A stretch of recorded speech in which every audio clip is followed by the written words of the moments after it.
Hello, everyone, and welcome to Soul Stained Ink. My name is Beth, and I am here today to remake the Writing Wednesday video that I posted this morning. I don't know if anybody else noticed, but I rewatched a little bit of it, and I could definitely tell that I was off. I was under the influence of a B12 shot. So for most people, B12 shots, give you energy, perk you up. For me and a few other people I know, probably a lot more people that I don't know about, what it does is completely exhausts me. I had gotten the B12 shot that morning because I am severely anemic. And within 30 minutes, like before I even got home, I was so exhausted. It was ridiculous. I struggled just to drive the car home because I was so low. It makes me fuzzy headed. It's bad. I ended up taking like a 3.5 hour nap, waking up still fuzzy. Today is Wednesday, so I am a full 48 hours after taking the shot, and I'm still just kind of low energy, feeling weak because my body is trying to build all that back up.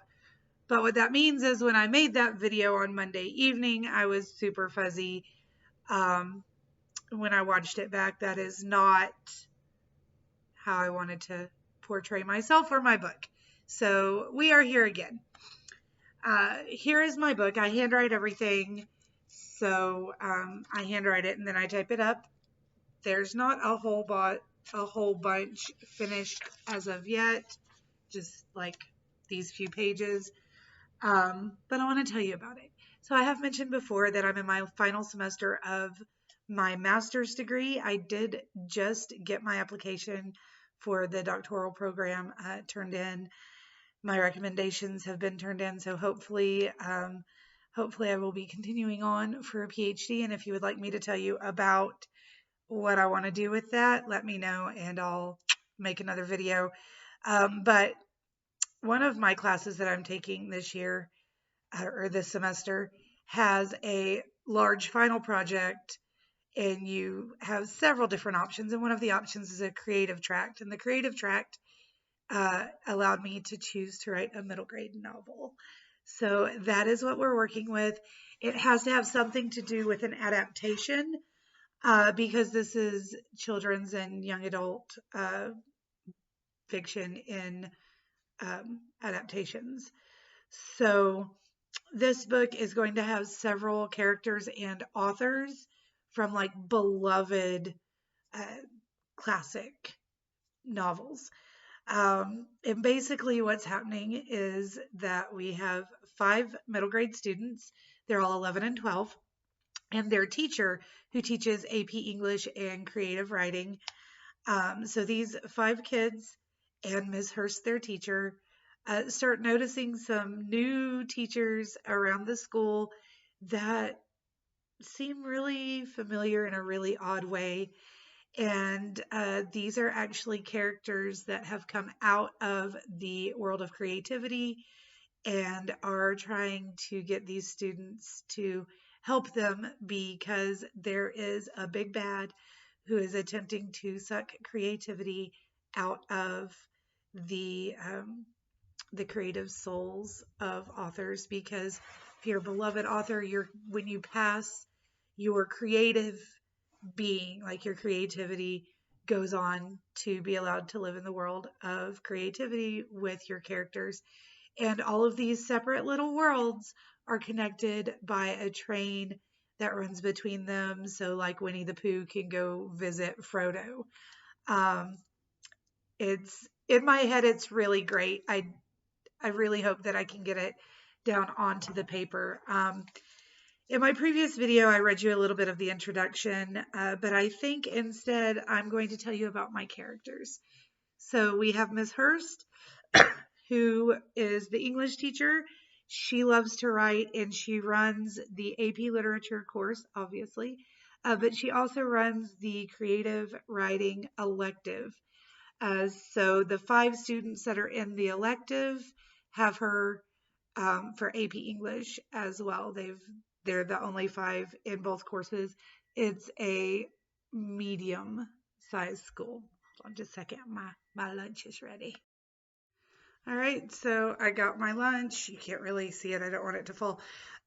It's shrimp, onions, and mushrooms over a bed of herb rice.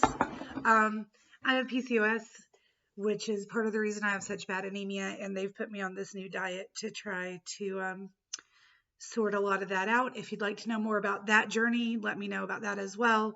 And I'll make some videos because I'm supposed to be going dairy-free, gluten-free, and low carb. So that's fun. Anyway, let's get back to the novel. So Ms. Hurst, obviously I've already said she's running the AP and Creative Writing Club. She's a quirky English teacher. And then I have the 5 students, Samantha. She was named for Samwise Gamgee, and she is also a big fan of taters. She writes adventure and horror stories, and she's 12 years old. And we have Antonio. He loves cryptids and mythology. He writes kind of new twists on fairy tales, urban myths, and jazz music. He loves hot cocoa and chocolate-covered potato chips, and he is 13 years old. Then we have Alfred. He loves to write and play sports, so you can often find him during any water breaks, kind of sneaking away and sitting with his water bottle and notebook as he's writing sports gothic tales. He loves to write creepy gothic stories that center around sports, and he wears glasses that are broken and taped together. Crookshanks, stop. My cat is rubbing against the laptop now. Quit. All right, got him moved for now. And then we have Stephen. He writes about animals, animal protagonists. So he loves to write about other worlds with personified animals. Constantly has candy and shiny rocks in his pockets. He's the youngest at 11 years old. And then we have Jo, and she loves to add romance to pretty much every story she writes. No matter what she's writing, she'll write about anything. There's always got to be romance. She's 5'7", volleyball, softball, and basketball player. She's very loud and popular, but she loves to read and write and constantly carries a notebook with her everywhere. And she is 12 years old.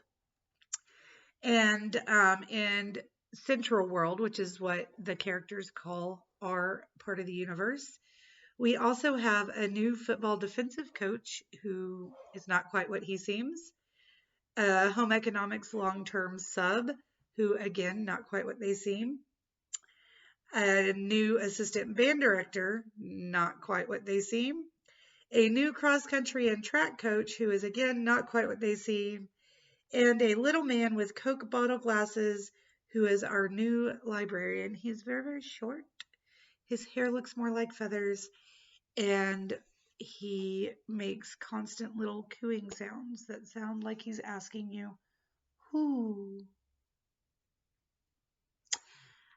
So that's what I'm giving you guys about this story. I'm not going to read any of it to you this time, but I may read some bits and pieces to you later on if that is something you would enjoy.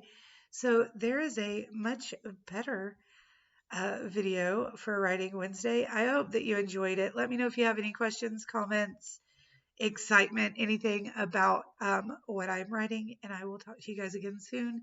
Stay safe out there.